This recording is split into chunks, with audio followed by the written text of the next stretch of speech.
Imagine staring at an entirely silent shot of an empty hallway for like 30 full seconds. I mean, in today's media landscape, that sounds like a recipe for sheer boredom, right? Exactly. I mean, we live in a world where a TikTok video averages, what, like 3 cuts per second? Yeah, at least. And a standard television show just completely bombards you with rapid-fire dialogue and kinetic camera movements and just non-stop background music. It's a sensory overload.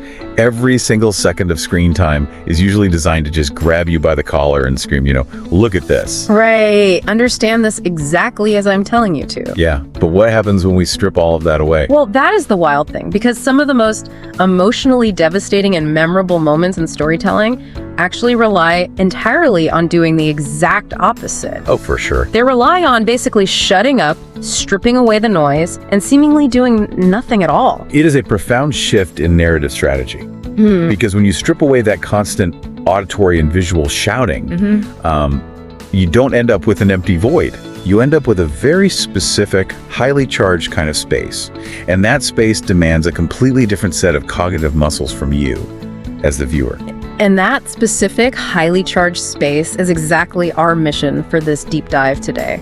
We are exploring a really fascinating set of notes analyzing the anatomy of a scene. Yeah, it's such a great topic. It really is. We're looking specifically at how atmospheric visual storytelling constructs profound emotional depth entirely without dialogue. No heavy exposition. None. We are tossing out the literal script and looking purely at visual language. The notes we're working from actually describe this specific style of storytelling as moments that flow together almost like a fever dream or a stream of consciousness. Which is such a great way to put it. Right. It's not about a strict logical A to B to C plot progression. It's about the atmospheric weight of a moment.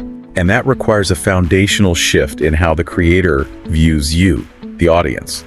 The baseline philosophy running through all of our source material today is that true cinematic magic only really happens when creators possess a deep, almost radical trust in their audience. Wow, a radical trust. Yeah, they have to trust you enough to just step back, withhold the urge to explain the mechanics of the plot, and basically let the camera itself become the narrator. Okay, let's unpack this concept of trust, because it sounds great in theory, but I really want to know how a director physically puts trust on a screen. Right. According to the notes we have, that physical manifestation actually starts in the dark. Like, it starts with the literal lighting of the environment. It does, and the source material emphasizes a crucial distinction here. In atmospheric storytelling, lighting ceases to be just functional illumination. Okay, meaning what exactly? Well, in a standard broadcast or like a sitcom, lighting is merely a tool used so you can clearly see the actors' faces and the geometry of the room, right? Yeah, so you're not squinting at your TV. Exactly. But in atmospheric work, the lighting operates as an active participant. It is a character in the room. I want to break down the actual mechanics of that. The notes talk extensively about enclosed, dimly lit spaces.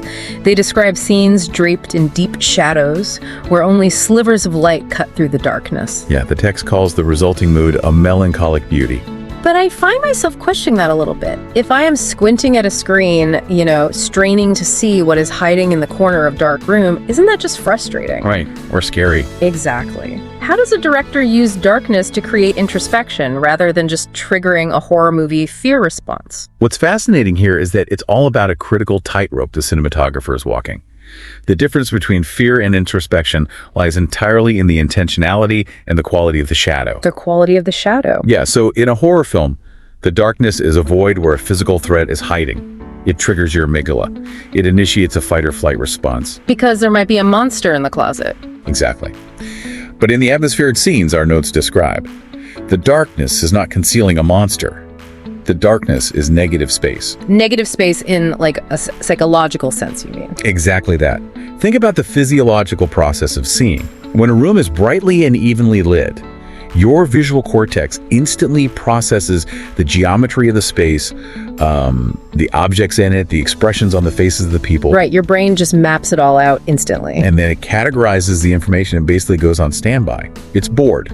But when a character is sitting half in deep shadow, with perhaps just a soft, diffused sliver of light catching their cheekbone, your brain cannot fully resolve the image. So because my eyes can't get all the information, my brain has to start guessing. It has to start participating. The ambiguity forces engagement. You instinctively project meaning into that shadow. Wow. The physical weight of the darkness pressing in on the sliver of light creates a visual representation of internal pressure. That actually reminds me of how we experience light and shadow in our real everyday lives. Like, think about walking into a room immediately after a really heavy, emotionally exhausting argument has just ended between two people. Oh, that's a perfect example. Right. You walk into the kitchen, the overhead lights are off, maybe just the stove light is on. Two people are sitting at the table, half in shadow. The air is just incredibly thick. No one is speaking a word. Yeah, you feel it instantly. You don't need a narrator to pop out of the pantry and say, hey, they just had a massive fight. The way they exist in that dimly lit space tells you everything about the emotional residue of the room. That is a highly precise analogy. You are reading the room based on the atmospheric cues. The lighting is doing the heavy lifting of establishing the emotional baseline before a single action even takes place on screen. So the shadow is basically a vacuum, and as a viewer, I can't help but fill it with my own emotional interpretation. I start asking, well, what is this character thinking? What happened right before the camera turned on? And that is exactly where the trust we mentioned earlier comes into play. The creator is trusting you to do the work of the storyteller. Because they aren't giving you the answers. Right. In a brightly lit scene with a heavy dialogue script, your brain is just a passive receptacle. You just sit there and receive the data. You're just being fed the plot. But when the creator intentionally obscures the data with shadow, they are extending an invitation to your subconscious. They're forcing you to lean forward, scrutinize the micro-expressions that are visible, and essentially co-author the emotional reality of the scene. I mean, I completely understand how that works in an enclosed room. The shadows create a sense of being trapped with your own thoughts, but a movie can't take place entirely inside a closet. You know, eventually you have to go outside. Sure. And our notes highlight a massive jarring shift in the visual dynamic when these atmospheric stories transition from enclosed spaces to wide open outdoor environments. Yeah, the transition is designed to be a shock to the system. You move from this claustrophobic, shadow-heavy interior to a vast, sprawling exterior. But here's where I kind of struggle with the analysis in our source material. The notes state that when the visual transitions to this massive open environment, the scene breathes, but it does not celebrate freedom. Right. It says these wide shots carry a poetic existential weight. And I have to push back on this premise. Okay, why is that? Well, if I have been trapped in a dark, moody, claustrophobic room for 20 minutes of screen time, stepping outside into a massive landscape is going to feel like a visual exhale. Yeah. It should feel like taking a really heavy backpack off. Sure, that makes sense. So how exactly does a director prevent the audience from feeling a sense of absolute relief when they finally see the horizon? That is the natural instinct, yes. We biologically associate open spaces with survival, with being able to see predators from far away, which usually translates to a feeling of safety and liberation. Right.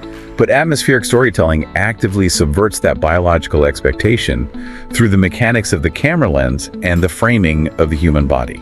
Yet it's not just about showing an open space. It is about how that space is captured. Walk me through the mechanics of that. If the camera isn't showing a beautiful, liberating vista, what is it actually doing? Well, it comes down to the psychology of scale and the deliberate use of the sublime. If the director wanted you to feel relief, they would shoot the landscape from the character's point of view. Like looking through their eyes. Exactly. Perhaps using a standard lens that mimics the human eye, looking out at a beautiful mountain range. You would feel a sense of ownership over the view. Okay, but that isn't what happens. No, that is not what is happening here. Instead, the director uses an extreme wide-angle shot from a significant distance. So we're looking at the character, not with the character. Precisely. You are positioned far away, and the human figure is reduced to this minuscule speck against an overwhelming, indifferent landscape. Oh, wow. Like a massive, jagged mountain, a terrifyingly empty desert, an endless, brutal ocean. The environment is not framed as a playground. It is framed as an awe-inspiring, almost terrifying force. And that's what you mean by the sublime. Yes. This taps into the classical artistic concept of the sublime. The mixture of awe and terror we feel when confronted with something vastly larger and more powerful than ourselves. Okay, that shifts the perspective entirely. If I am looking at a tiny human speck surrounded by millions of tons of rock, I'm not feeling their freedom, I'm feeling their vulnerability. You are feeling their profound insignificance. By framing the shot this way, the visual trick completely neutralizes the expectation of relief. So the heavy backpack hasn't been taken off. Exactly. Instead, the character has just realized they are carrying that backpack across an infinite void. It forces the viewer to confront how small we are in the grand scheme of the universe. And if we tie this back to the emotional state of the character, we just came from a dark room where they were clearly dealing with some heavy internal turmoil. How does this massive scale relate to what they are actually feeling inside? It creates a brilliant duality. The visual explicitly highlights the tiny, insignificant scale of the physical human body. But implicitly, because we know the character is in distress, the vast landscape becomes a physical manifestation of their internal landscape. Oh, I see. Yeah, the sheer overwhelming size of the physical world around them mirrors the overwhelming, unmanageable size of their grief or their loneliness or their anxiety. That is a devastating trick. The world is huge and entirely indifferent to you, which paradoxically makes your internal problems feel even larger because there is no safety net. It's very bleak, but very effective. It is. But this raises a major logistical question for the filmmaker. We have a tiny character dwarfed by a massive landscape. That scale could represent utter despair, or depending on the context, it could represent a sort of spiritual enlightenment and peace. That's true. If the character isn't speaking, how does the filmmaker signal which emotion we are supposed to be projecting onto that tiny speck? They have to manipulate the environment itself. Yes, they do. Which brings us to the actual wavelengths of light hitting our eyes. The color grading. Right. Color grading is the emotional compass of any visual medium, but in atmospheric storytelling, it carries the entire burden of emotional direction. And our source material highlights a very specific approach to this, right? Yes, it highlights a deliberate approach to the color palette in these types of films, which is the reliance on rich, muted tones. Now, the phrase rich, muted tones sounds like a total contradiction to me. When I think rich, I think of a vibrant, saturated red apple or a glowing neon sign. How can something be rich but also muted? Think of it in terms of depth rather than volume. A highly saturated color is loud. It demands your immediate attention. It mimics the hyper-reality of the present tense. Okay, I follow that. When your brain processes highly saturated, vibrant colors, it requires a higher cognitive load, because those colors signal immediacy, like a brightly colored poisonous frog or a flashing red siren. It keeps your brain in an analytical, present-state alertness. So a standard Hollywood blockbuster is basically blasting my visual cortex with saturated colors to keep my adrenaline up. Exactly. It keeps you in the now. But the atmospheric grading described in our notes deliberately strips away that saturation. It desaturates the image, pulling out the vibrant punch of reality, leaving behind colors that have complex undertones, deep earthy greens, muddy blues, faded ochres, but they lack the aggressive brightness of the present moment. So it feels older. Right, and the text explicitly notes that these specific tones are used to evoke a strong sense of nostalgia. The visual intentionally resembles an old photograph or a memory that is beginning to fade around the edges. Here's where it gets really interesting, though, because I want to dig into the biology of that for a second.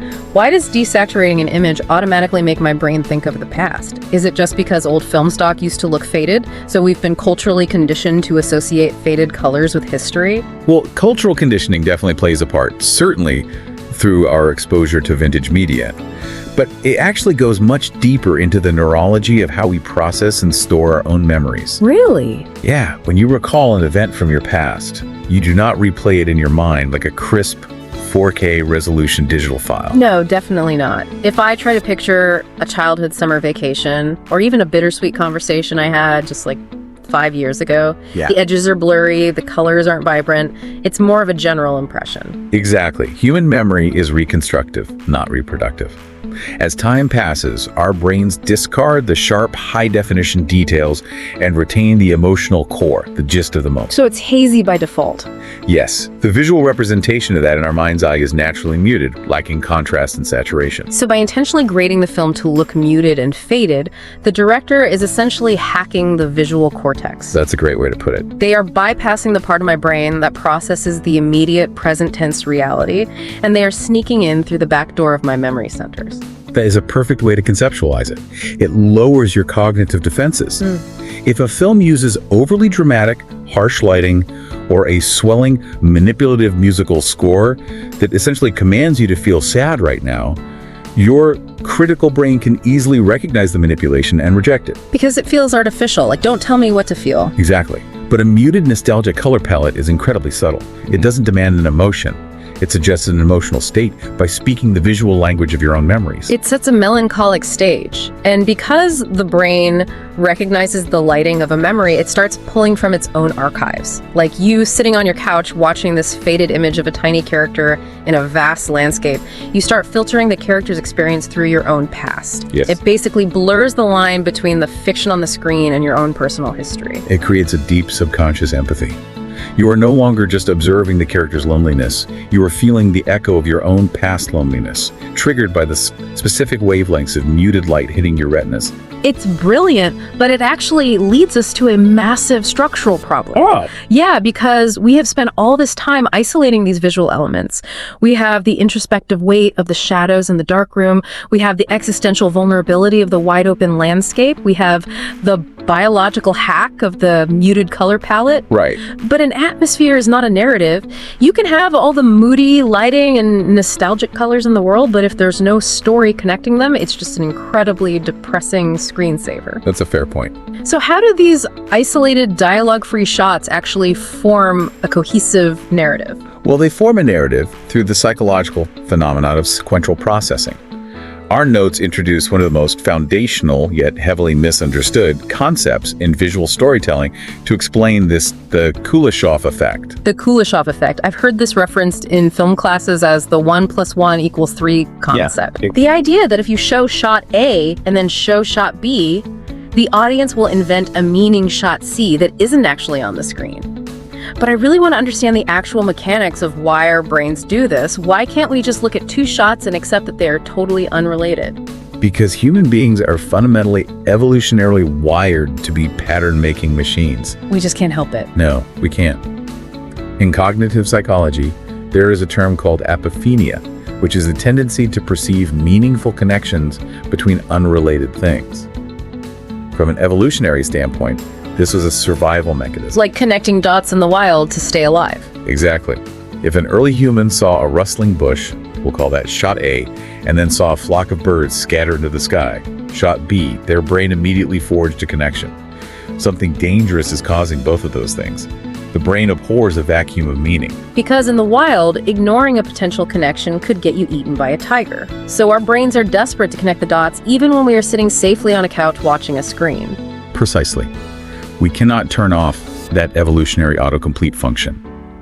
When a filmmaker places two seemingly disconnected images next to each other, the viewer's brain instantly panics at the lack of context and desperately builds a bridge between them to make sense of the sequence. I love that analogy. The brain as a smartphone autocomplete feature. It really is. The film types the first few letters and your brain desperately wants to finish the sentence, so it hallucinates the emotional context. Let's dissect the specific sequence mentioned in our source text to see how this autocomplete works in real time. Okay, let's do it. The notes describe a very specific 3-shot montage. Shot 1, a quiet glance from a character.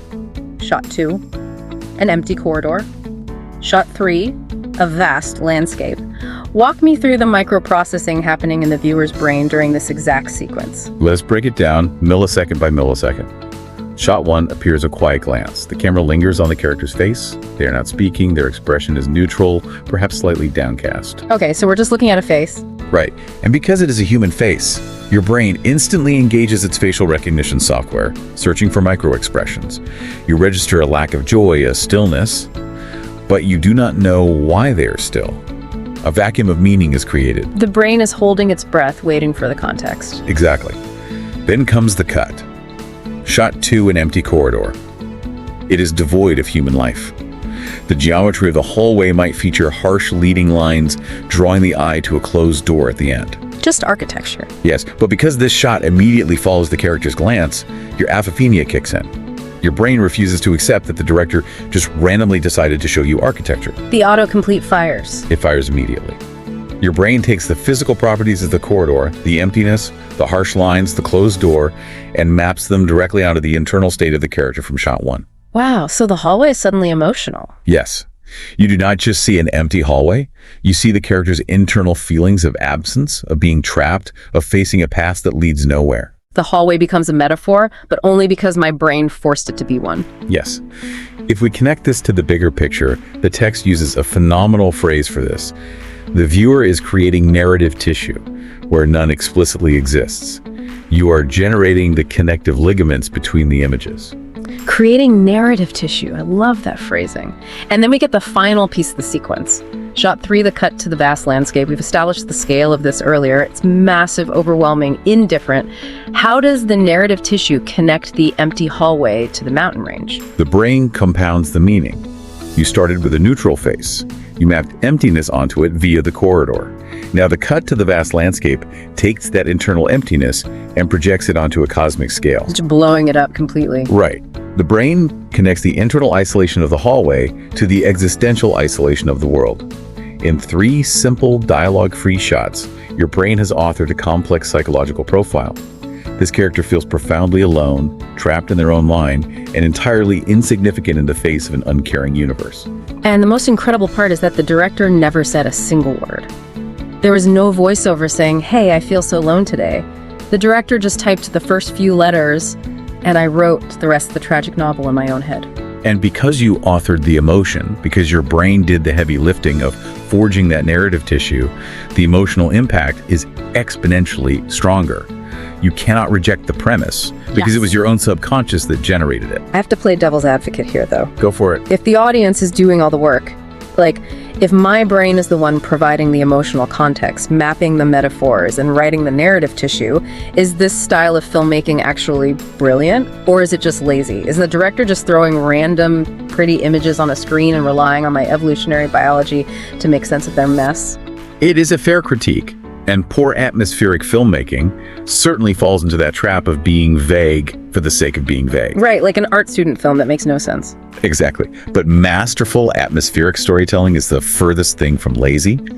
The precision required to select the exact right image, the exact right angle of the corridor, the exact right muted tone of the landscape, so that the audience's autocomplete function lands exactly where the director wants it to, that requires immense control. It's basically psychological manipulation. It is not an abdication of storytelling. It is a highly calibrated collaboration with the viewer's subconscious. But for that collaboration to actually happen, for my brain to have the time to process the face, map it to the hallway, and project it onto the landscape, well, there has to be time. Yes. The autocomplete function isn't instantaneous. If the movie is cutting every 2 seconds like a music video, my brain doesn't have time to forge any narrative tissue. It barely has time to register what room we're even in. Which brings us to the fundamental, non-negotiable requirement of this entire visual language, the manipulation of time.